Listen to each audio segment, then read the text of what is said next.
महायुतीचे पक्ष झाले, पण महाविकास आघाडीचा विचार करता सर्वाधिक आघाडी कोणी घेतली आहे तर ती काँग्रेसनं घेतलेली आहे. त्यामुळे काँग्रेसचा हा आकडा कोल्हापुरातनं अधिक मोठा आहे.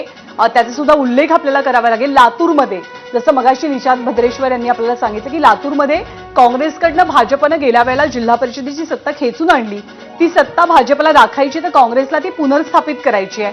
सध्या लातूरचा विचार करता काँग्रेस 3 जागांवरती तर भाजप 2 जागांवरती आघाडीवर असल्याचं चित्र आपल्याला पाहायला मिळतंय. अश्विन, कोल्हापूरचे अपडेट.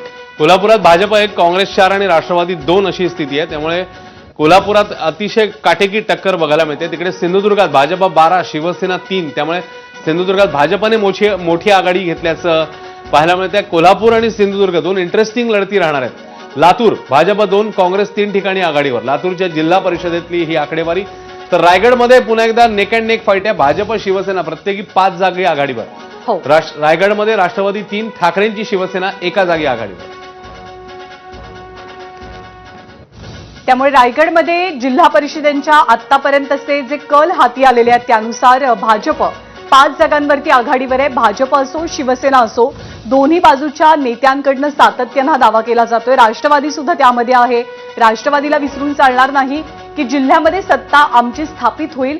खरं तर राष्ट्रवादीच्या बाबतीत वेगळी गणितं आपल्याला मांडावी लागतील, कारण अजित पवारांच्या निधनानंतर राष्ट्रवादीनं कुठेच प्रचार केला नाही.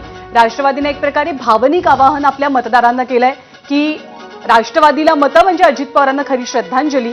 त्यानुसार आज जेव्हा अजित पवारांच्या 13व्याचा विधी पार पडतो आहे तेव्हा अजित पवारांची राष्ट्रवादी नेमक्या किती जागांवरती आपला विजय स्थापित करतं हे पाहणं सुद्धा तितकंच महत्त्वाचं म्हणावं लागेल. एक विचित्र योगायोग या निवडणुकीमध्ये आपल्याला हा दिसून आलेला आहे.